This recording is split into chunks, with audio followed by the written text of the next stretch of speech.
आज के अखबार में एक खबर निकली है जो चौंकाने वाली। बिहार में 800 रुपए में अस्थायी निवास प्रमाण पत्र बन रहा है। मैं पहले भी कई बार कह चुका हूं, डॉक्टर बदलने से बीमारी ठीक नहीं होती है, बीमारी ठीक होती है दवाई बदलने से। 10,000 रुपए में लोग दूसरों के खिलाफ फर्जी शिकायत कर दे रहे हैं। 10,000 रुपए लेके हवलदार उस फर्जी शिकायत के आधार पर FIR दर्ज कर दे रहा है। 10,000 रुपए में 3-4 गवाह तैयार हो जाते। कई जगह तो ऐसा भी है, मर्डर कोई और करता है और बाद में उसकी जगह जेल किसी और को भेज दिया जाता है, क्योंकि थानेदार 10 से 20 लाख रुपए ले लेता है। अकाउंटेबिलिटी तय नहीं हो रही है। झूठ को गंभीर अपराध नहीं घोषित किया जा रहा है। झूठ पकड़ने के लिए नार्को पॉलीग्राफ मैपिंग कानून नहीं बनाया। ये पाकिस्तानी, अफगानिस्तानी, रोहिंग्या, बांग्लादेशी 10 से 15,000 रुपए में 5-6 डॉक्यूमेंट बनवा के भारतीय बन जा रहे हैं। 2011 में अन्ना आंदोलन हुआ, पूरे देश में लोग सड़क पे आ गए, मैं भी अन्ना, तू भी अन्ना, अब तो सारा देश है अन्ना।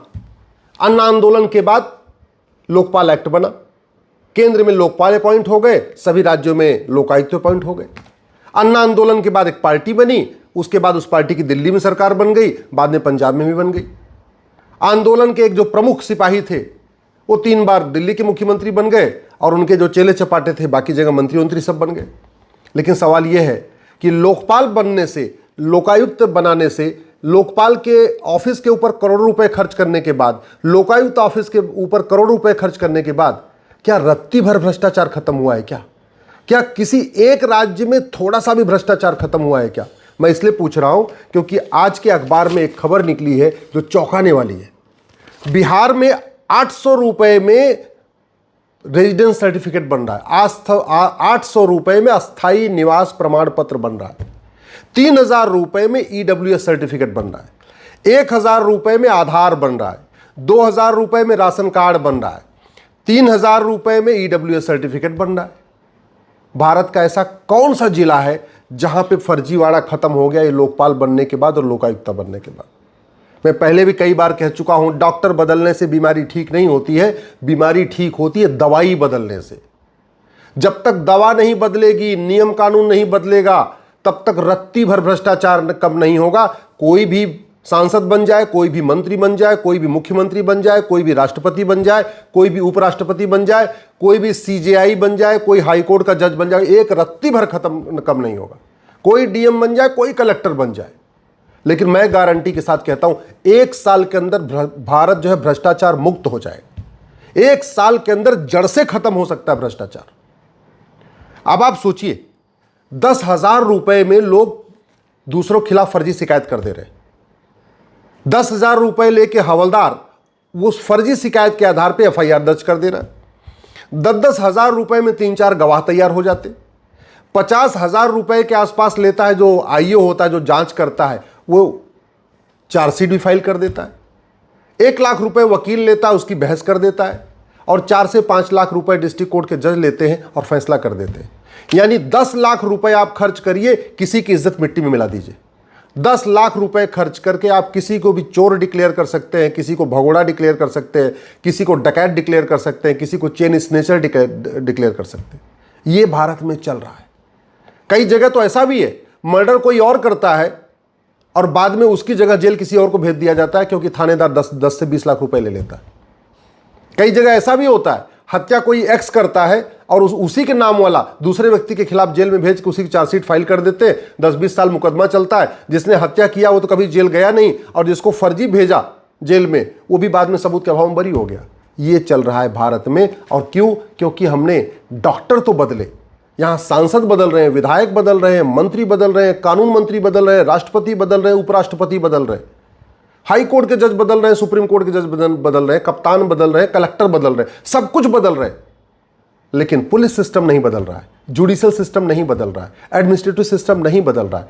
भारत में जस्टिस विद इन ईयर लागू नहीं हो रहा है, सिटीजन चार्टर लागू नहीं हो रहा है, पुलिस चार्टर लागू नहीं हो रहा है, जुडिशियल चार्टर लागू नहीं हो रहा है, अकाउंटेबिलिटी तय नहीं हो रही है, झूठ को गंभीर अपराध नहीं घोषित किया जा रहा है, झूठ पकड़ने के लिए नार्को पॉलीग्राफ मैपिंग कानून नहीं बनाया जा रहा।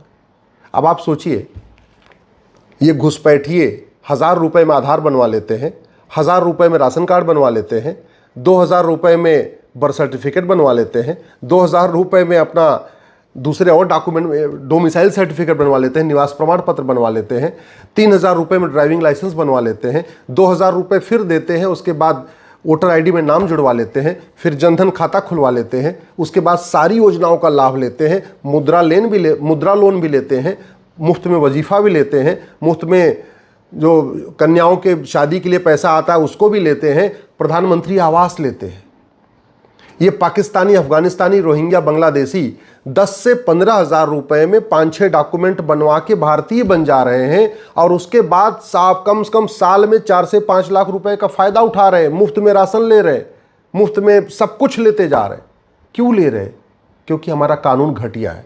दुर्भाग्यवश इस घटिया कानूनों पे, इस सड़े हुए सिस्टम के ऊपर न कोई नेता बोल रहा है, न कोई अभिनेता बोल रहा है, न कोई लेखक बोल रहा है, न बुद्धिजीवी बोल रहा है, न पत्रकार बोल रहा है, न कलमकार बोल रहा है, न कोई यूट्यूबर बोल रहा है, न कोई कंटेंट क्रिएटर बोल रहा है। इस सड़े हुए भ्रष्टाचार के कारण भारत की राष्ट्र की सुरक्षा के लिए बहुत बड़ा खतरा पैदा हो चुका है। अल्टीमेटली जो भारत की राष्ट्र की सुरक्षा के लिए खतरा है, चाहे लव जिहाद हो, चाहे लैंड जिहाद हो, चाहे धर्मांतरण हो, चाहे घुसपैठ हो, सबके लिए पैसा आता है, पैसा लेके सारा खेल चल रहा है। ये हमारी राष्ट्र की सुरक्षा के लिए खतरा है और राष्ट्र की सुरक्षा के लिए जो खतरा होता है उससे निपटने के लिए हमारे पास कानून है, एनएसए, नेशनल सिक्योरिटी एक्ट। लेकिन आज तक किसी भी घूसखोर, कमीशन खोर, दलाल, कटमनी करने वाले को, तोलाबाजी करने वालों को, किसी भी भ्रष्टाचारी के खिलाफ एनएसए आज तक लगाई नहीं। आज तक हमने इस जो कानून है हमारा, पहले आईपीसी था, बीएनएस है, इसमें हमने भ्रष्टाचार के लिए कोई चैप्टर ही नहीं रखा हुआ है। अलग से कानून बनाया, प्रिवेंशन ऑफ करप्शन एक्ट, लेकिन वो इतना सड़ा हुआ, इतना घटिया है कि आज तक किसी को सजा ही नहीं हुई। 70,000 करोड़ का कॉमनवेल्थ घोटाला हो गया, 1,76,000 करोड़ का 2G घोटाला हो गया, 1,86,000 करोड़ का कोयला घोटाला हुआ, सबके ऊपर प्रिवेंशन ऑफ करप्शन एक्ट का मुकदमा चला। कलमाड़ी भी, चाहे कोड़ा हो, चाहे सुखराम हो, चाहे लालू हो, चाहे जितने भी भ्रष्टाचार, चाहे वो कनीमोजी हो, चाहे वो राजा हो, किसी का narco polygraph brain mapping test नहीं हुआ। अगर टेस्ट हुआ होता आज सारे जेल में होते। Narco polygraph brain mapping test नहीं हुआ, अब गवाही हो रही है, गवाहों के बयान हो रहे हैं। ऐसे लोगों के खिलाफ गवाही कौन देगा? कई बार लोगों ने गवाही दिया, उनको मार के फेंक दिया। जिन लोगों ने ऐसे लोगों के खिलाफ गवाही दिया उनको चलती ट्रेन से फेंक दिया गया। कौन गवाही देगा इन लोगों के खिलाफ? और फिर ये सड़ा हुआ कानून चल रहा है, आज भी चल रहा है। हमने बीएनएस बनाया, इसमें भी एक हमने चैप्टर नहीं रखा कि हाँ भाई यहाँ पे एक चैप्टर होना चाहिए ऑफेंस रिलेटेड टू करप्शन। हमने भारतीय साक्ष्य संहिता बनाई 1872 वाले कानून को बदल के, लेकिन इसमें भी हमने झूठ को गंभीर अपराध घोषित नहीं किया। हमने झूठ पकड़ने के लिए नार्को पॉलीग्राफ ब्रेन मैपिंग की व्यवस्था नहीं किया, और नहीं किया तो लोग झूठे कागज बनवा रहे हैं, झूठी शिकायतें हो रही हैं, झूठे एफआईआर भी हो रहे हैं, झूठी जांच भी हो रही है, झूठी गवाही भी हो रही है, झूठे फैसले भी हो रहे, झूठे राशन कार्ड बन रहे हैं, झूठे ड्राइविंग लाइसेंस बन रहे हैं, झूठे बर्थ सर्टिफिकेट बन रहे, झूठे एज सर्टिफिकेट बन रहे, झूठे ईडब्ल्यूएस सर्टिफिकेट बन रहे, फर्जी वोटर आईडी बन रहे, फर्जी पासपोर्ट बन रहे। क्यों? क्योंकि फर्जी डॉक्यूमेंट बनाना और फर्जी डॉक्यूमेंट बनवाना ये कोई सीरियस क्राइम नहीं है, हीनस क्राइम नहीं है, ये कोई जघन्य अपराध नहीं है भारत के अंदर। फर्जी वसीयत बनवा लेते हैं दूसरों की जमीन पे कब्जा कर ले रहे हैं, जिंदा को मरा हुआ दिखा देते हैं, मरे हुए को जिंदा दिखा देते हैं, और फर्जी वसीयत, फर्जी विरासत बनवा लेते हैं। क्यों? क्योंकि चीटिंग, फ्रॉड, फोर्जरी और परजरी कोई सीरियस क्राइम नहीं है, ये हीनस क्राइम नहीं है, इसको हमने जघन्य अपराध बनाया ही नहीं है। इसका मतलब वर्तमान कानून ईमानदारों के पक्ष में नहीं है, वर्तमान कानून अच्छे लोगों के पक्ष में नहीं है, वर्तमान कानून भ्रष्टाचारियों के पक्ष में है। भारत में भ्रष्टाचार के कारण देश खोखला हो रहा है, भ्रष्टाचार के कारण देश की एकता अखंडता कमजोर हो रही है। जो भी लोग देश को खोखला करते हैं सबके पास बेनामी प्रॉपर्टी है, करोड़ों की बेनामी प्रॉपर्टी, आय से अधिक संपत्ति है, सब कुछ है। अगर प्रॉपर्टी को आधार से लिंक कर देते तो पता चल जाता कि भारत में कितने लोगों के पास बेनामी प्रॉपर्टी है। ये चप्पल पहन के, जो कुर्ता पैजामा पहन के घूमते हैं ना, सारे अरबपति हैं, करोड़पति हैं। लेकिन हमने भ्रष्टाचार को अनलॉफुल एक्टिविटी तक डिक्लेयर नहीं किया।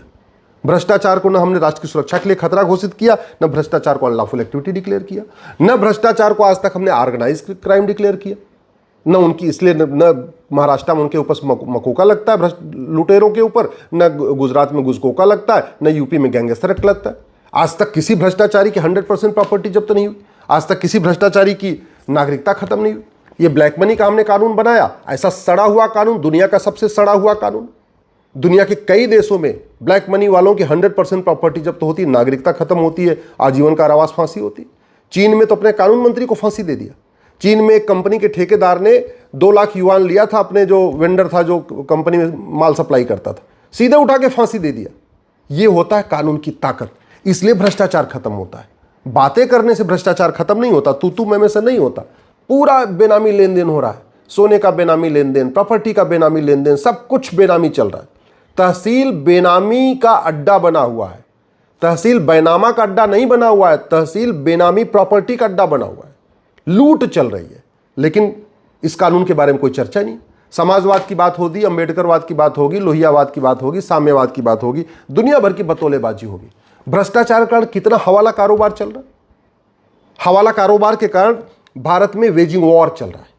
देश के खिलाफ जितनी शक्तियां हैं, चाहे माओवादी हो, चाहे नक्सली हो, चाहे जिहादी हो, जो भी हैं, चाहे घुसपैठी हो, चाहे धर्मांतरण कराने वाली मिशनी, सबको हवाला के जरिए फंडिंग आ रही है। लेकिन हवाला वाला कानून वही पुराना वाला चल रहा है। जैसे लगता ब्रह्मा जी बना के गए कि इसको बदलना नहीं, ब्रह्मा जी बना के गए, हमें भ्रष्टाचार खिलाफ कानून नहीं बदलना है, बाकी सब बदल देना।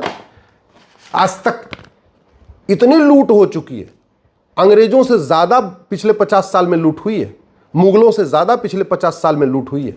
जितना मुगलों ने लूटा, जितना अंग्रेजों ने लूटा, उससे ज्यादा स्वतंत्र भारत में लूट हुई है।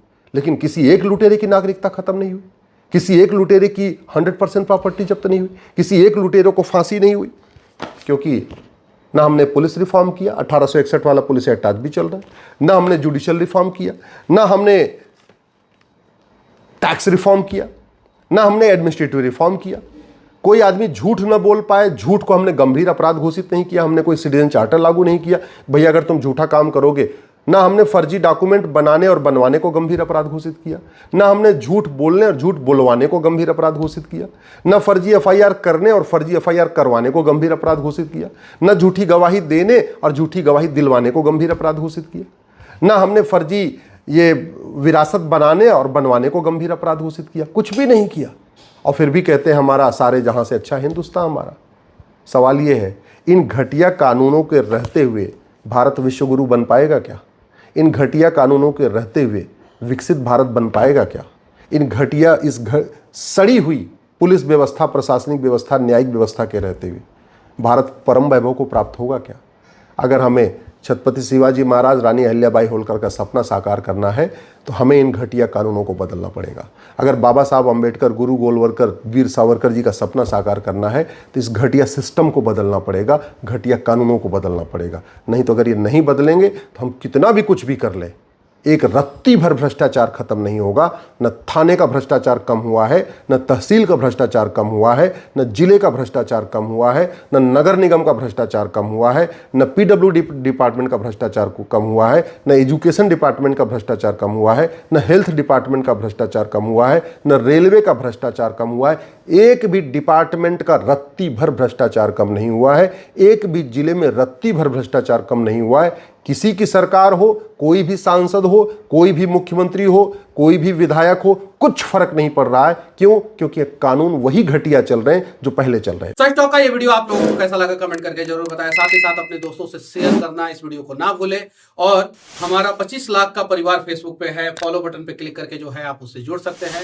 यूट्यूब पे भी लगभग 25 लाख का परिवार है हमारा, उस पे भी जो है सब्सक्राइब बटन पे क्लिक करके आप जुड़ सकते हैं।